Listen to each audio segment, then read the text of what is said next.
Hello guys, welcome back to my blog. If you're ever planning on going to Paris, try to book an evening flight because you can really see a beautiful view of the city from the airplane. Whenever you talk about Paris, it is considered as a city of love, and it's famous for food and famous for Eiffel Tower. And seeing that in person just felt surreal. If you're hungry at night, definitely try the creepy frizzy. It's like a pancake with Nutella and different kind of flavors you can add. If you want to get some gift for your friends and family, the street vendors were selling like small Eiffel Towers. Every hour the Eiffel Tower lights up, and for 5 minutes it feels unreal. It's such a short moment, but standing there watching the sparkle is something you don't forget.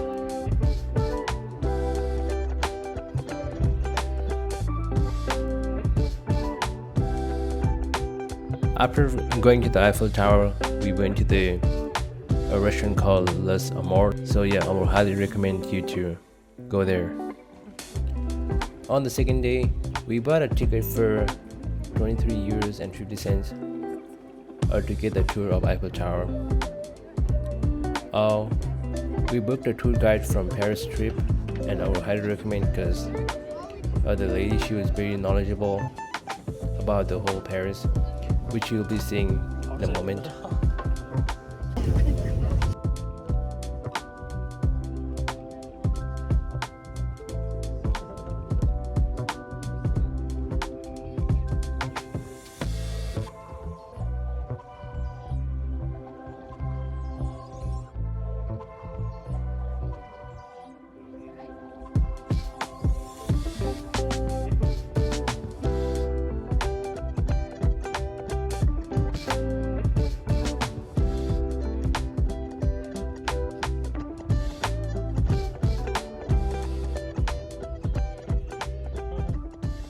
Alright, so let's continue from where we stopped. So the two events happened simultaneously at the same time, right where we have the tower. Now, for those of you that have gone around the premises of the tower, there is a long field right behind the tower. The French refer to that field as Champ de Mars. CHAMPDEMARS.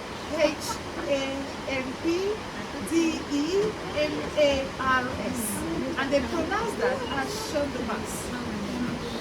You're saying it like English person.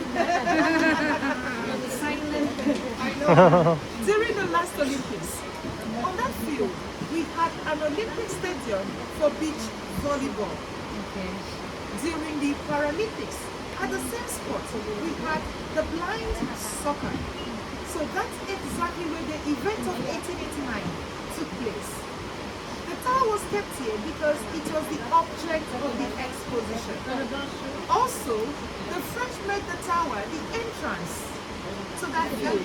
So everyone had to go through the tower to get to the event venue of 1889. I'll show you a picture that was taken from the top.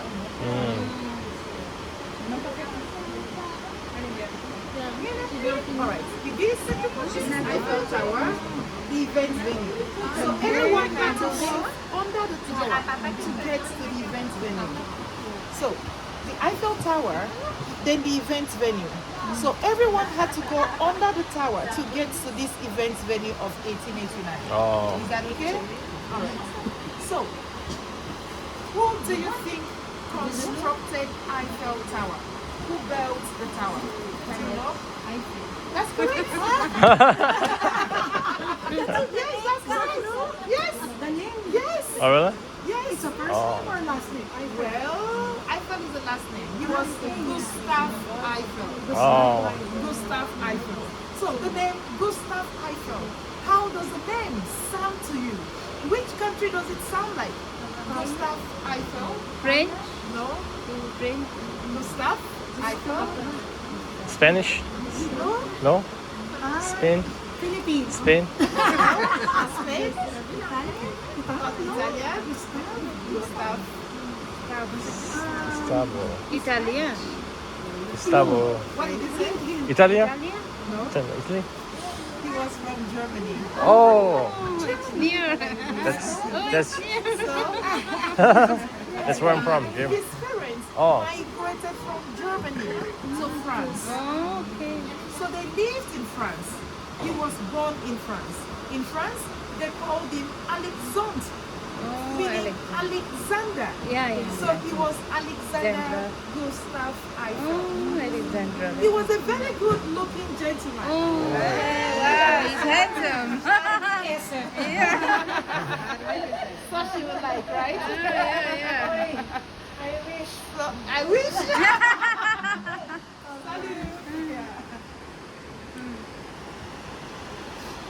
So, he was a metallurgical engineer. Metal, an engineer. Okay, He used okay. to create a lot of things using the metal. He made so many bridges. He made a lot of railways. The very first one he did was the bridge he made at Bordeaux. Wow. Oh,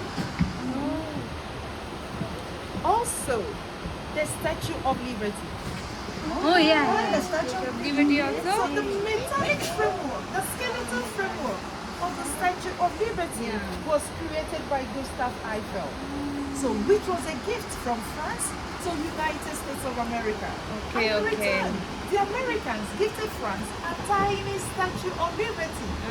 After now, I'll take you around, I'll show you the gifts. Okay, I know okay. you like it. oh. Yeah. Thank you. So, Gustav did not design Eiffel Tower. I'll make it make sense. Talking about design now, can we all see? Oh yeah. So, Emile Noge, Maurice Kochler, they were chief executive engineers in Gustav Eiffel's company here in France.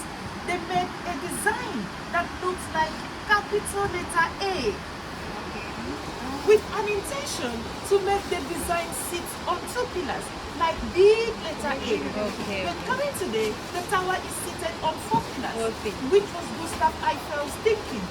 He said, we can't allow this to sit on two pillars, it will be disastrous. So he improved on it to have the four pillars we have come to see today. This was the original design. Oh. Okay, too, yeah. When this was given to Gustav, he didn't like it. He did not reject it. What did Gustav do? He handed this over to another engineer, this guy, Stephen Sylvester. Sylvester was good in aesthetics. What exactly did he do? He was the one who put the glass area on the first floor. So when you get to the first floor, please walk on the glass. It's very safe. Take pictures. You'll like it. He also added the partitions we have on the second floor. He was the same guy that advised Gustav that they should have restaurants on the tower. That having restaurants on the tower will make the tourists to want to go up. So Gustav agreed. That's when Gustav got the patent rights. He reached an agreement with them and paid them 50,000 gold French francs, and then was able to get the patent rights to this monument in his name. And that's why we have the tower today as Eiffel Tower. When he got the patent rights, he began marketing. He took this design to another country in Europe. Eiffel Tower was not originally supposed to be in France. It was supposed to go to another country, but the country rejected it. He said, no, this looks so ugly. They considered the size, then the height. Their thinking was that it will one day collapse and kill their people. So they rejected it. Which country within Europe do you think would have had Eiffel Tower? They refused accepting it. Any country that comes to your mind? Germany? Not Germany, not Italy, and not the UK, not Switzerland. Oh. Within Europe. Europe. Okay. Spain? That's correct. 10 points. French guy. Oh my God. Yes. French guys love you. Yeah. Someone said yes. Yes. All right. So it was supposed to go to Barcelona in Spain. Yeah, They yeah. rejected it. I'm very sure. Supposed to be.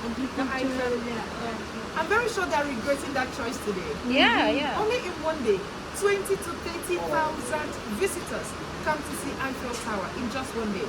And in 1 year, approximately 7 million people visit Eiffel Tower. You can only imagine what that means. Maybe they are crying now. Regret. Yeah. Yes. Gustav brought it to France. The French did not like it. The French said that the tower looked ugly. They called the tower skeleton. Some of them refer to the tower as the monster. But that did not bother Gustav at all. His greatest challenge was money. Back then, monuments that were very common were made out of stone and not with metal. So Gustav had to go in and tell the government, if money is really a problem, I have a solution. Gustav will bring 80% of the total cost. All I need from the government is just 20%. Where did Gustav get such amount of money from? Gustav took loan from the bank. The 20% he needed was not given to him immediately because they were still very much in doubt. And then what did Gustav do? He had to go back and pay the government the second time and say to the government, if money is really the problem, I have told you I'll pay 80%. But you have already shown me where you want the tower to be. The metals needed for the building of the tower are kept right at the location you guys showed to me. I will not disappoint you. But should anything go wrong, feel free, sell the metals off and then get back your 20%. In so doing, you're losing absolutely nothing. That's when the government gave him the money. But they said to him, we will not pay you back in cash. We'd rather create an enabling environment for you to recover your money. What was that environment created for Gustav? After he was done making the tower, the government of France made Gustav the manager of the tower for 20 years. That was to enable Gustav recover his money. Do you think Gustav was able to recover his money 20 years after making the tower? Do you think he was able to get his money back 20 years after? Yes. You think yes? What do you think? Yes. Less than 20 years. What do you think? Less? Yes. And the years have it. Yes. He has got his money back. How? After the exposition of 1889, 2 million paid visitors came to see the tower. 2 million. Gustav was the manager. What did Gustav do? Smartly, he increased the ticketing fee and recovered everything within the very first year of making the tower, just like she said this. The very first year, he recovered everything. Remember, he signed a contract for 20 years, which was not broken at all. What does that tell you? 19 years after. My thought is that Gustav would have crossed his legs and then enjoy bountiful profits. Yeah. At the expiration of the 20-year contract he signed, Gustav resigned from engineering. On the part of the government, they reached a 20-year agreement with Gustav because the government plan was to demolish Eiffel Tower. The tower was originally meant to last for only 20 years. Back in the days, monuments that were meant for exposition were only allowed to sit for 20 years for fear of human disaster. Here we are today, 137 years, still counting. The tower is still towering. What is keeping the tower? Why was it not taken down? What do you think? What's keeping it? Why did they take it down? Good foundation, good construction, good everything. Well, what do you think? Good engineering. Engineering. Yeah, it's most important engineering. Okay. You have to think how to make what's the metal. Yeah. Improves economy. Good engineering. Well, you're all good and all correct in your own way.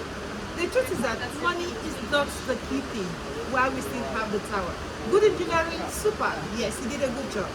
But the reason why we have the tower is very simple. Remember when we came in, I asked you guys to look to the very top of the tower, that we're going to see something that looks like a cross. Remember?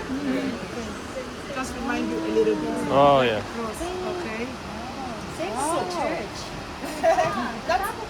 So this was actually taken when the sparkle light came on. Yes. So that's why it's this way. All right. So when Gustav resigned from engineering after he recovered his money 20 years after he left engineering. So he left engineering to go carry out scientific experiments on the tower. One of the scientific experiments he carried out was this. This was used for communication purposes. During World War I, the military used this for communication. During World War II, this was equally used for communication as well. So at the end of World War II, the military said to the government, we are still alive today, all because of this monument. We can't take it down. All we have to do is to keep the monument as a memorial, something that saved our lives. That's exactly why we still have Eiffel Tower till today. Yeah. So, the next thing I need to ask is the names. Remember we saw the names when we came in. Remember the names? Alright. Eiffel Tower has 4 sides. 1, 2, 3, 4. On each side of the tower, we have 18 names. 1, 8. So if we have 18 times 4, how many names do you think we have on the tower? No, I'm sleeping. I'm sleeping. I know.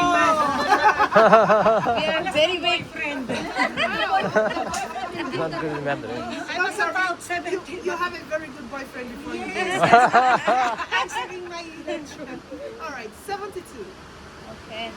We have 72 names of famous scientists, mathematicians, physicists, architects, engineers. Some of their theories were put together to make Eiffel Tower what it is today. There were ought to have been 73. One name is not there. The name that is not there is this name. I'll show you. Sophie. She was a mathematician and a physicist. Her theories were used to make Eiffel Tower, but her name is not on the tower. Why? Why? There's an issue with the women that time. That's correct. Yeah, like they don't imagine like equal. That's right. They Same don't point. believe something like Quality. Back in the days, women were not recognized. Yes. So she was excluded because she was a female. Meanwhile, they used that theories to build the tower, but her name is not there. So many people didn't like it. Yeah, They no. decided to do what the French like to do every time. You know what they like to do? drink coffee, They drink coffee, yeah. They eating love macarons, ma. Yes, the man is right here. Macaron man is right here. A very good French who love to go on strike. A very good French who love to protest. So they protested on her behalf. And the protest fetched us something beautiful. If you speak a little French, you know the French refer to the tower as a she. They call the tower La Tour Eiffel. The LA is feminine. So the nickname of the tower is Iron Lady. After the protest, she was named after the tower. So she is the Iron Lady you have come to visit today. So you're welcome to the Iron Lady. Thank So ladies, your shoulder should be high. Because the tower belongs to us. The guys only have very tiny spots. With their names. The tower is a girl. Anyway, we support. Yeah. Because of Lady Biasan. I know. Yeah, you must be Alright guys, what was her contribution? When they were building the tower, she proposed the theory of elasticity. When the weather is very hot, Eiffel Tower expands 15 cm. And when the weather is very cold, Eiffel Tower contrasts 15 cm as well. Automatically or? Exactly when the weather changes to that high heat temperature. So, yes, how do we know? When it is too hot during summer, the top is closed. Why? The elevator will not be able to go on its rail because the expansion shifts the alignment of the lift from the rail. The restaurant we have on the first floor, Madame Brazil. Oh, okay. The one we have on the second floor, which is where we are is the second floor, Yeah. is Le Jules Vin Oh, restaurant. okay, that's the one. That's the 2-star Michelin rated restaurant Oh, on the okay. second. The first one is equally good. A lot of people go there to enjoy themselves as well. Yeah. The building of the tower, no one died. Zero. Oh. Yeah, no one. But now today is everybody dead.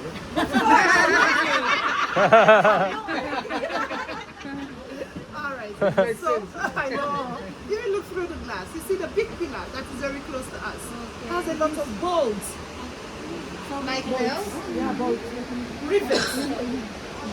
Those were what Gustav used to make in the tower. The rivets. He used 2.5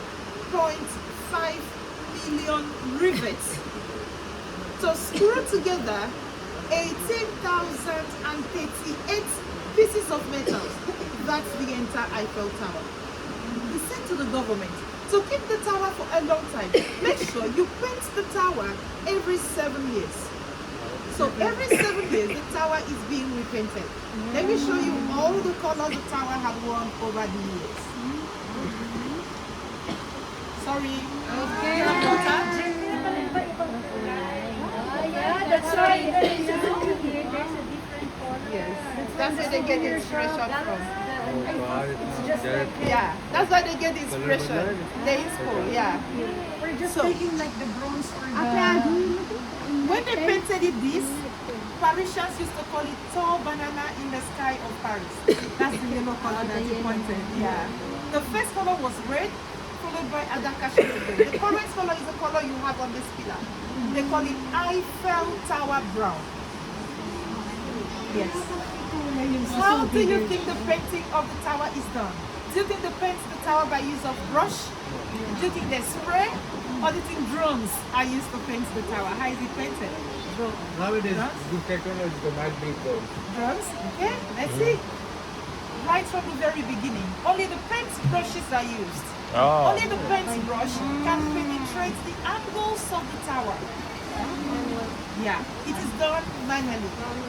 25 mountain climbers paint the tower per time. It takes the painters 18 months, so 3 years. 18 months if the weather is good, and 3 years if they have a lot of rain in between, so it takes longer. Oh. They use 60 tons of paint, 60. Sounds very heavy, right? It does not weigh down on the weight of the tower. Before the painting is done, the painters will do what they call scraping. They remove the previous paint and then use sandpaper to resurface the metal before wearing a new paint on the tower, so it does not leave extra weight on the tower. Have the golden dome. Where you have the golden dome is known as Hotel Les Invalides. Invalides is housing the grave of Napoleon Bonaparte as well as the military museum. If you look straight up, you will see a crane facing 2-in-1 towers. The 2-in-1 towers are like this. Can you see it? Can you see it? This way. That's Cathedral Notre Dame. Yeah. And the tall black building facing us. Can you see that? Yes. They call it Montparnasse. Montparnasse Tower. Yes. Montparnasse Tower. Montparnasse Tower was built in 1969. But the French did not like it. It was the first skyscraper that was built in the country. They said it looked ugly and out of place. Measuring 210 meters in height, has 59 stories and 6 underground. At the rooftop, there's a restaurant. But right now, Parisians nickname that monument the middle finger. So that's the middle finger. So that's the middle finger of Paris. Let me show you the Statue of Liberty by this. The pieces of the island, one at the center of the island, the same river.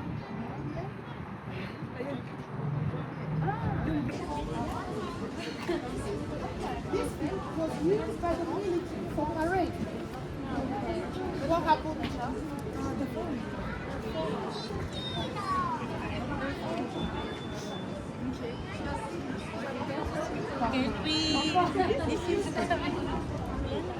The military had it over to the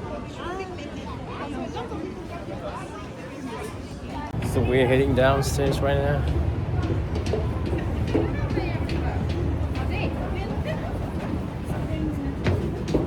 Yep, you can see the pyramids, Eiffel Tower. We're just there, so we're planning to take an elevator, but they said that it's better to take the stairs because it's kind of faster. After the end of the Eiffel Tower tour, it was time to say goodbye to my sister, as she was leaving that day. I'm meeting her after 10 years and creating memories. It was a great time to spend with her.